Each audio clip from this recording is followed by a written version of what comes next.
तो इस वीडियो में एक्सरसाइज 2.3 का क्वेश्चन 2 करने से पहले मैं क्वेश्चन 2 का थोड़ा सा बेसिक समझाऊंगा। ठीक है, एक तो ये वाली वीडियो होगी और एक इसके बाद वाली वीडियो होगी। ठीक है, दो वीडियो क्वेश्चन 2 के बेसिक के लिए होगी और फिर क्वेश्चन 2 डालूंगा, उसके बाद 3, 4, 5 अपन चालू करेंगे, क्योंकि एक्सरसाइज 2.3 में सिर्फ 5 तक ही क्वेश्चन है। तो अब क्वेश्चन 2 के बेसिक में है क्या भाई? तो इसके बेसिक में है सम फंक्शंस एंड देयर ग्राफ्स। ठीक है, हम कुछ फंक्शंस और ग्राफ्स देख लेते हैं उनके। तो सबसे पहला फंक्शन क्या आएगा हमारा? Identity function. क्या है? Identity function. ठीक है, अब इसको कैसे लिखते हैं? आइडेंटिटी फंक्शन होता क्या है? तो भाई इसको लिखते हैं हम function of F is equals to X. ठीक है, F x is equals to X, ये होता है आइडेंटिटी फंक्शन। इसको हम ऐसे लिखते हैं। अब इतना समझ में आ गया। तो मैंने एक्सरसाइज 2.3 के बेसिक की वीडियो में क्या बताया था? हम एफ एक्स को y लिख सकते हैं, मतलब ये दोनों इक्वल होते हैं। एफ एक्स की जगह पे हम y उठा के डाल सकते हैं और y की जगह पे हम एफ एक्स, मतलब ज्यादा तो नहीं, एफ एक्स की जगह पे y डाल सकते हैं, बाकी इतना तो है नहीं हमारे इसमें। तो एफ एक्स की जगह पे मैंने y रखा, तो F x is equals to X की जगह पे क्या आ गया? y is equals to X. इतनी बात समझ में आई। तो हमें इसका ग्राफ प्लॉट करना है। तो इसको ग्राफ में कैसे प्लॉट करेंगे भाई? ग्राफ हमारा कैसे होता है? कुछ पॉइंट्स होते हैं। अब ग्राफ को प्लॉट करने के लिए हमें 4-5 पॉइंट्स चाहिए होंगे। वो पॉइंट्स कैसे निकलेंगे? हम निकाल लेते हैं भाई, हमें आता है 10th में, हमने इतना तो सीखा ही हुआ है। ठीक है, एक्स कॉमा वाई होता है, मतलब एक्स की इक्वल है y इधर, तो हम x की जगह पे कुछ डाल लेते हैं, माइनस का डाल लेंगे, फिर इसको एक 0 डाल देंगे और एक पॉजिटिव का कुछ डाल देंगे, तो 4-5 हमारे पॉइंट्स आ जाएंगे उससे। तो जब मुझे पता है कि x इक्वल y है, तो जो मैं x की वैल्यू डालूंगा वो y की वैल्यू आएगी सेम टू सेम। तो मैंने x अगर 0 डाला तो y की भी वैल्यू 0 आ गई। अगर मैंने x 1 डाला पॉजिटिव का, तो y की वैल्यू वापस पॉजिटिव 1 आ गई। अगर मैंने पॉजिटिव का 2 डाला x की वैल्यू, तो y की वैल्यू भी 2 आ गई। मैंने नेगेटिव 1 डाल दिया तो वापस y की वैल्यू भी नेगेटिव 1 आ गई। और अगर मैंने नेगेटिव 2 डाल दिया तो वापस y की वैल्यू भी नेगेटिव 2 आ गई। ये हमारे हो गए 4-5 पॉइंट्स। इनको हमें प्लॉट करना है इस ग्राफ में। तो कैसे प्लॉट करेंगे? जब 0 था तो y 0 हो गया, मतलब 0,0। पहले ये बना लेते हैं 0, 1, 2, 3, 4। इसका हो गया -1, यहाँ -2, -3, -4।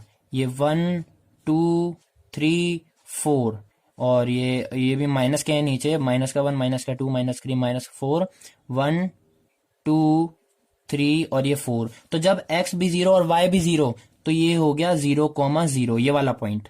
इतना समझ में आ गया। x की वैल्यू 1 तो y की भी वैल्यू 1, मतलब यहां से चल रहे हैं और यहां से चल रहे हैं, ये वाला पॉइंट हो गया। x की वैल्यू 2 तो y की भी वैल्यू 2, मतलब ये वाला पॉइंट हो गया। x की वैल्यू -1, ये रही -1, तो y की भी वैल्यू -1, मतलब ये वाला पॉइंट हो गया। x की वैल्यू -2, ये रहा -2, तो y की भी वैल्यू -2, मतलब एक ये वाला पॉइंट हो गया। इसको हमने अगर मिलाया तो हमारी एक स्ट्रेट लाइन बन गई और ये हमारा ग्राफ प्लॉट हो चुका है।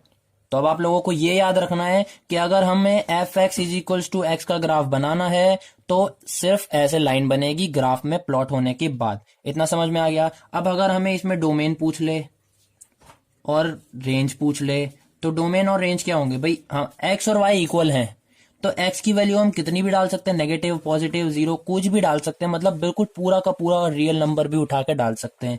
तो डोमेन आ गया रियल नंबर, क्योंकि डोमेन ही एक्स होता है।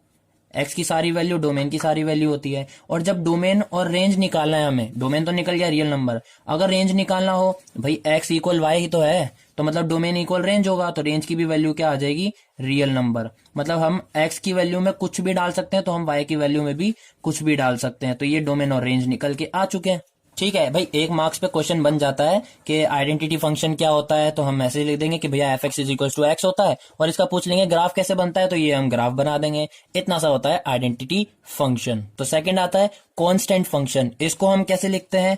F x is equal to C से। ठीक है, तो वापस से वही चीज हो गई, एफ एक्स को हम y लिख सकते हैं, तो मैंने इसको लिख दिया y इज इक्वल्स टू सी। ठीक है, अब मैं y इक्वल्स टू सी को क्या मैं x की पावर 0 से इंटू कर सकता हूं? क्योंकि x की पावर 0, अगर मैंने x की जगह पे -1 डाल दिया, तो -1 की पावर 0 क्या होता है? 1 ही होता है। किसी की भी पावर 0 हो, किसी की भी पावर 0 हो तो उसको कुछ भी नहीं करना होता, डायरेक्ट 1 लिख देना उसकी जगह पे। अगर मैंने x की जगह पे प्लस का 2 ले लिया तो प्लस का 2 की पावर 0 भी हमारा 1 ही होगा, माइनस का 2 की पावर 0 भी हमारा 1 होगा, माइनस का 3 की पावर 0 भी हमारा 1 ही होगा। मतलब x की जगह पे हम कुछ भी ले लें, अगर उसकी पावर 0 है तो आंसर में 1 ही आएगा। तो अगर मैं y is equals to C into x की पावर 0 लिखा मैंने, और अगर मैं x की वैल्यू इधर 1 पुट करूं तो y is equals to C into 1 की पावर 0, तो मुझे पता है 1 की पावर 0 1 ही होती है, और c इंटू 1 क्या होगा, वापस c ही होगा। तो मेरा वही का वही वापस आया नहीं गया, y इज इक्वल्स टू सी ही आ गया। तो मतलब मैं इसको ये लिख दिया मैंने इसको तोड़ के। ठीक है, मतलब किसी भी नंबर को उठा के उसकी पावर अगर 0 लगा दी, कोई सा भी नंबर माइनस का 5 की पावर 0, तो आंसर 1 ही आएगा। तो मैंने इसको तोड़ के ऐसे लिख दिया। अब पूछोगे ऐसा क्यों लिखा, भाई हमें ग्राफ में प्लॉट करना है तो ग्राफ में एक्स और वाई की वैल्यू चाहिए होती है, क्योंकि हमें 4-5 पॉइंट्स निकालने होते हैं एक्स और वाई की फॉर्म में, 4-5 पॉइंट निकालने होते हैं, इसलिए मैंने इसको ऐसे तोड़ दिया। अब इसको ग्राफ में प्लॉट करेंगे तो सबसे पहले पॉइंट्स निकालते हैं। एक्स की जगह पे मैं क्या डालूं, भाई एक्स की जगह पे मैं कुछ भी रख सकता हूं क्योंकि उसकी पावर 0 है, तो आंसर 1 ही आना है। तो एक्स की जगह पे मैंने 1.1 रख दिया। अगर मैंने y is equals to C into x की पावर 0, अगर मैंने x की जगह पे 1.1 की पावर 0 रख दिया तो ये वापस 1 हो जाएगा, c इंटू 1 मतलब y की वैल्यू वापस c हो जाएगी। तो y की वैल्यू क्या आएगी, c आएगी। अगर मैंने 1.2 रख दिया तो y की वैल्यू वापस c आएगी, 1.5 रख दिया तो वापस c आएगी, 1.8 रख दिया तो वापस c आएगी। मतलब कुछ भी रख दो x की वैल्यू, y की वैल्यू c ही आएगी। c मतलब कांस्टेंट मान लो, ठीक है ना। हम कुछ भी रख दें, 2 रख दो, 5 रख दो, तो y की वैल्यू c आएगी, क्योंकि अगर मैंने 2 रखा y is equals to C into x की पावर 0, अगर मैंने x की वैल्यू पे 2 की पावर 0 रख दिया, मतलब x की वैल्यू 2 ले ली, तो ये 2 की पावर 0 मतलब 1 हो गया, तो c इंटू 1 वापिस c होता है, तो y की वैल्यू क्या आ जाएगी, c आ जाएगी, कांस्टेंट। ठीक है, तो अब अपन ग्राफ बना लेते हैं। तो ग्राफ बनाते हैं हम यहाँ पे,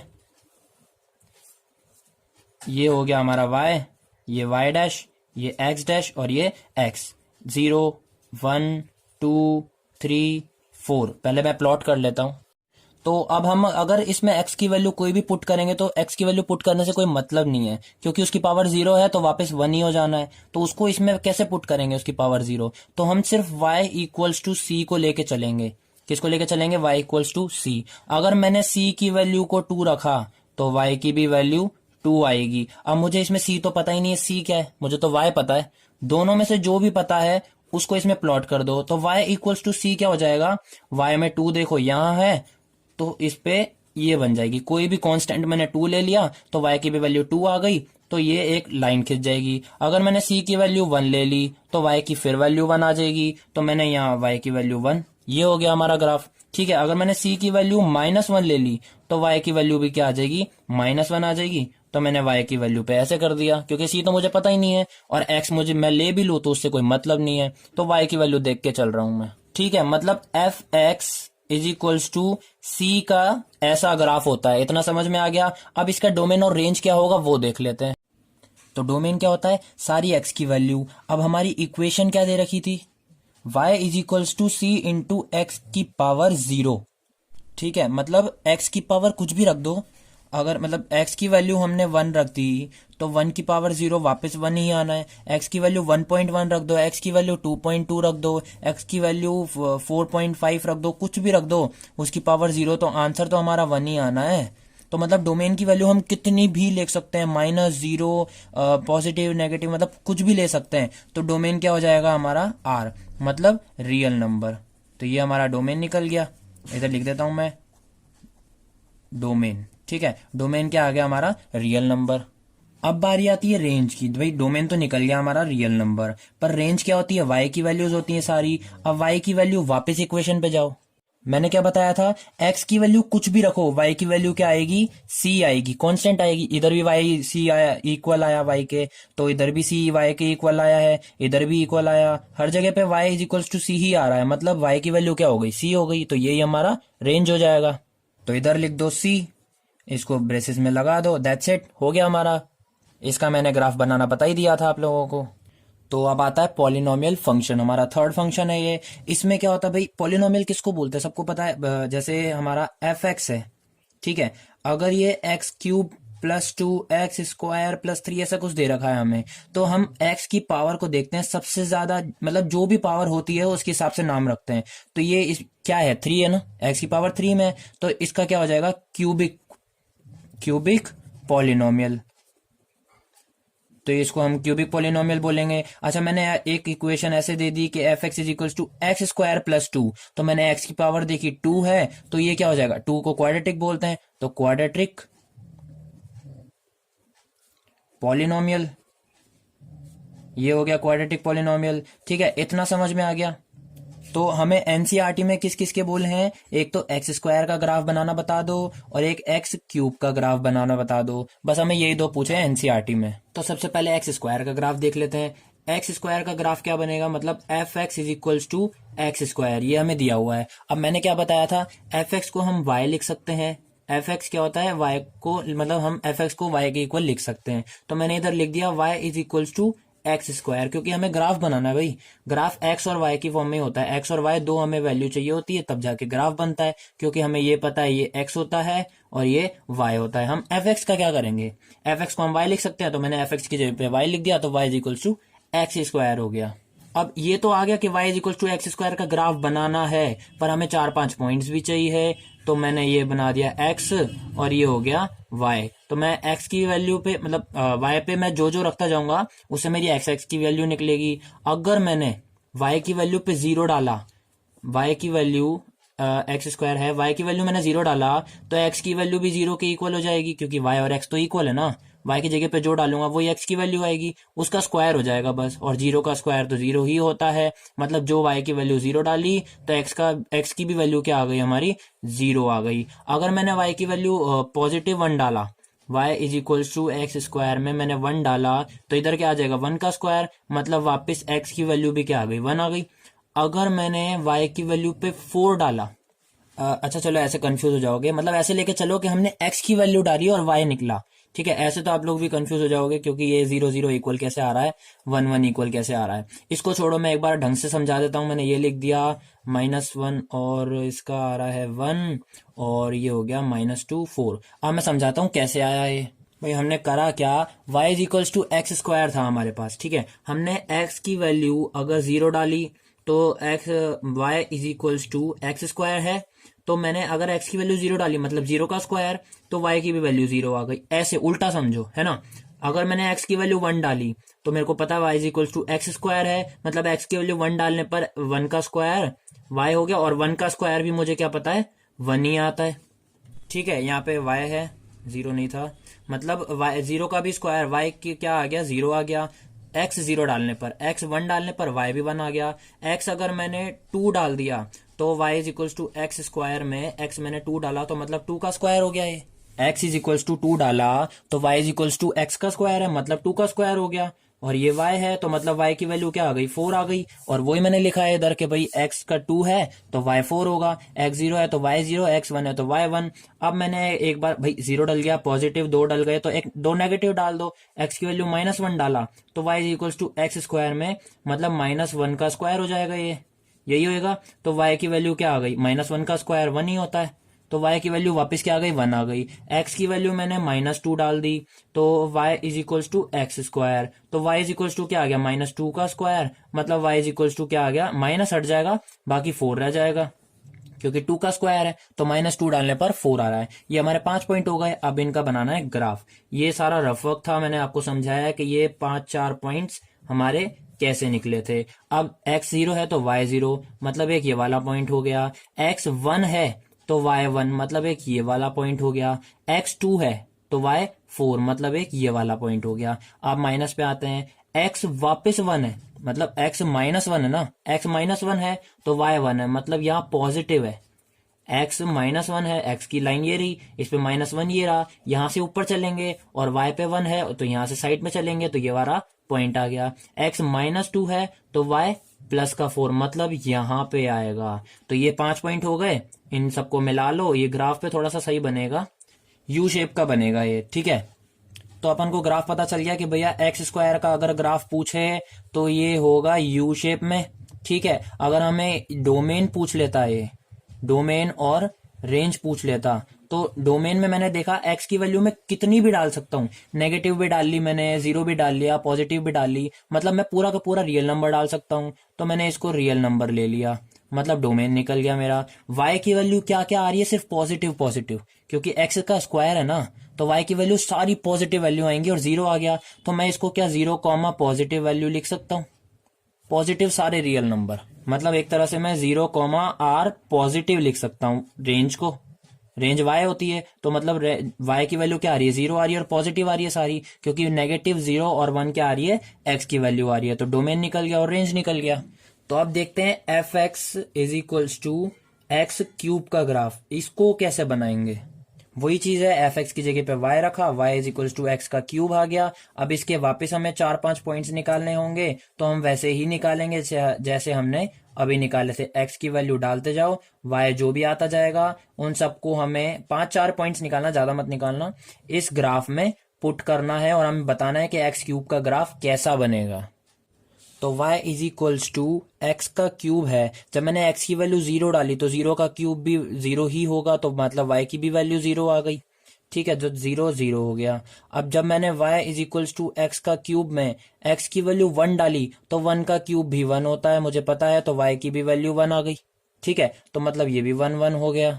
अब जब मैंने x की वैल्यू टू डाली y is equals to x का क्यूब में, तो मतलब टू का क्यूब हो गया ये y की वैल्यू, तो y की वैल्यू क्या आ गई, 8 आ गई, मतलब x2 तो y 8 हो गया। अब जब मैंने x3 रखा y is equals to x का क्यूब में, तो 3 ज्यादा मत रखो, क्योंकि 0 रख लिया, 1 रख लिया, 2 रख लिया ना, अब नेगेटिव रखो, तो 3 को हटा देते हैं, नेगेटिव लेते हैं।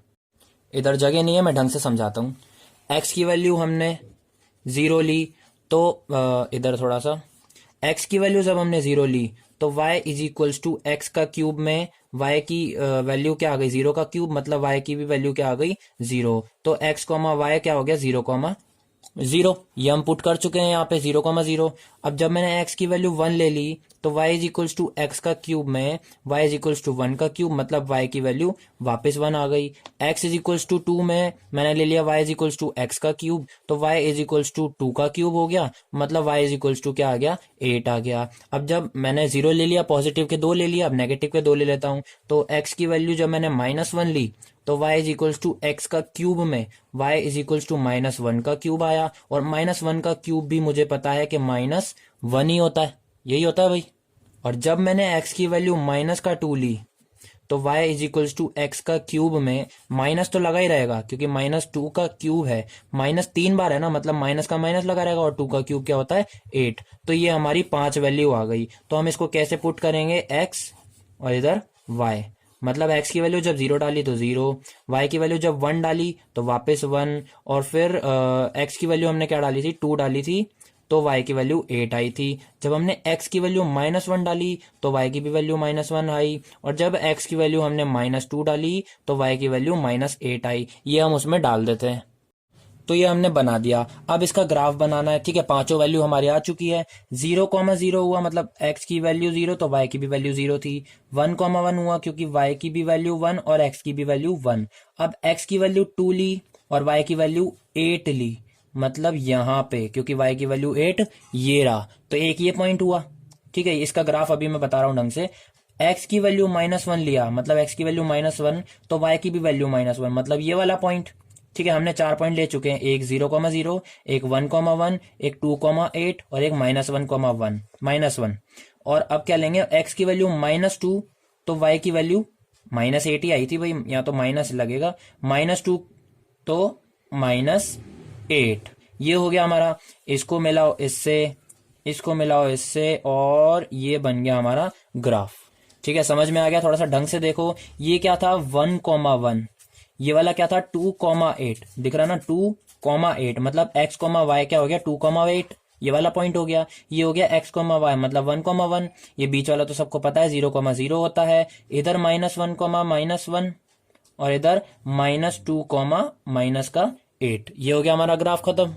तो अब इसका डोमेन निकालना है। डोमेन होती है x की वैल्यू। ठीक है, अब डोमेन क्या आएगा, इसका डोमेन आएगा r, मतलब रियल नंबर। अब ये मुझे कैसे पता चला, क्योंकि x की वैल्यू 0 भी आ रही थी, पॉजिटिव भी आ रही थी, नेगेटिव भी आ रही थी। भाई वैल्यू तो 0 पॉजिटिव नेगेटिव आया तो रियल नंबर, क्योंकि रियल नंबर और क्या होते हैं। तो मैंने y की वैल्यू देखी, वो भी 0, 2 पॉजिटिव और 2 नेगेटिव, मतलब दोनों ही क्या हो गए, डोमेन और रेंज दोनों ही अपने रियल नंबर हो जाएंगे।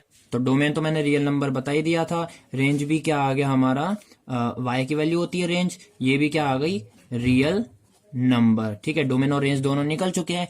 इस वीडियो में इतना काफी है, बाकी 2 फंक्शन और हैं वो मैं अगली वीडियो में डालूंगा, तो वो भी देख लेना। फिर उसके बाद ये जो मैंने 2 वीडियो बनाई है, इतनी मेहनत करके हमने थोड़ा सा बेसिक पढ़ा है क्वेश्चन 2 के लिए, फिर उसकी अगली वीडियो में क्वेश्चन 2 करेंगे, क्योंकि एक क्वेश्चन के लिए इतना बेसिक कौन पढ़ता है यार। ठीक है, तो क्वेश्चन 2 के लिए तैयार हो जाओ। पर क्वेश्चन 2 तभी समझ में आएगा जब ये वाली वीडियो तो आपने पूरी देख ही चुके हो, इसके अगली वाली भी वीडियो जाके देख लो। तो चलते हैं, आज के लिए इतना ही।